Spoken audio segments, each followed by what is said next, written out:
এইটাই কিন্তু তারা এগুলো কিন্তু আপনার ছোট বাচ্চারা যারা শিশুরা যে বাচ্চাগুলো স্কুলে যাচ্ছে স্কুলের পাশের দোকান থেকে এই ধরনের খাবারগুলো তারা কিনে খাচ্ছে এবং 2 টাকা 1 টাকা 5 টাকা এগুলো বিক্রি করতেছে এবং এই খাবারগুলো যে এটি যে কত বড় যে ক্ষতিকর আমি দেখাই আপনাদেরকে। দেখেন এখানে শত শত পিস, এই যে দেখেন আমি শত শত পিস আমি দেখাচ্ছি যে এদের কি অবস্থা। দেখেন আমি এদেরকে দেখাচ্ছি আপনাকে, দেখেন এই দেখেন আমি দেখাচ্ছি আপনাদেরকে। দেখেন এই যে দেখেন মরণের যে বাচ্চাদেরকে মারার জন্য যে যা করার দরকার সেই কাজগুলো কিন্তু তারা করছে। এই যে দেখেন, এই যে দেখাচ্ছি আপনাদেরকে, দেখেন কি চিত্র, সেই চিত্রগুলো আমি আপনাদেরকে দেখাচ্ছি।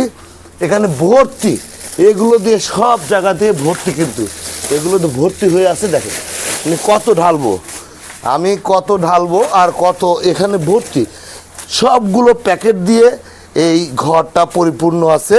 এগুলোতে এই যে কেমিক্যালগুলো রেখেছে, এই দেখেন এই যে বাজারের রং, এই যে দেখেন একদম বাজারের যে রং সেই রংগুলো দিয়ে কিন্তু এই কাজগুলো করে এবং দেখাচ্ছে আপনাদেরকে। এই যে ফানেলগুলো এগুলো দিয়ে তারা এই কাজগুলো করছে। এই যে দেখেন বিভিন্ন ধরনের বাজারের সবচেয়ে নিম্ন শ্রেণীর যেগুলো কি নোংরা অবস্থায় রেখেছে, এই ধরনের কেমিক্যাল এইগুলো কি করে, এইগুলো মিশ্রিত করে তারা এই কাজটি করে যাচ্ছে এবং এখানে হরহামেশা এই ব্যবসা তারা মনের ইচ্ছা মতো করে তারা এই ব্যবসাগুলো পরিচালিত করছে।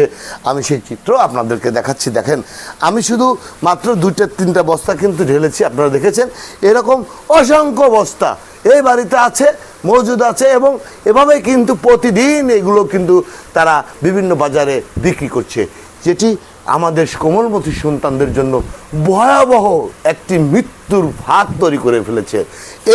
এই অসাধু মানুষগুলো এরা কি করেছে, এগুলো একটা মৃত্যুর ফাঁদ তৈরি করেছে। এগুলো খাওয়া আর মৃত্যুর সাথে যুদ্ধ করা সমানই কথা। একটা বাচ্চাকে আমরা দেখতে পাই যে একটি বাচ্চা যখন খাবার খায় তখন কিন্তু এই ধরনের খাবার যখন স্কুলে যা খায় তখন কিন্তু বাড়িতে এসে সে খাবারটা কিন্তু সঠিকভাবে খেতে পারে না, কারণ এই ধরনের খাবারগুলো যখন তার পেটের মধ্যে দেখে বিভিন্ন বিষক্রিয়া তৈরি করে এবং তার আস্তে আস্তে মুখের রুচি কমে যায় এবং ভালো খাবারগুলো সে কিন্তু খেতে চায় না, যার কারণে কিন্তু বাচ্চাগুলো অপুষ্টিহীনতায় ভুগছে। আমি স্বাস্থ্য অধিদপ্তর সহ খাদ্য ভেজালে যারা কাজে সংযুক্ত আছেন সিরাজগঞ্জে, আমি তাদের দৃষ্টি আকর্ষণ করছি, আমাদের উপজেলা ইউনো মহোদয়ের দৃষ্টি আকর্ষণ করছি যে অতীব জরুরি এই ধরনের কারখানাগুলো যারা পরিচালিত করছে, এই ধরনের অপকর্ম যারা করছে তাদের বিরুদ্ধে দৃষ্টান্তমূলক শাস্তির ব্যবস্থা করার জন্য আমি কর্তৃপক্ষের দৃষ্টি আকর্ষণ করছি।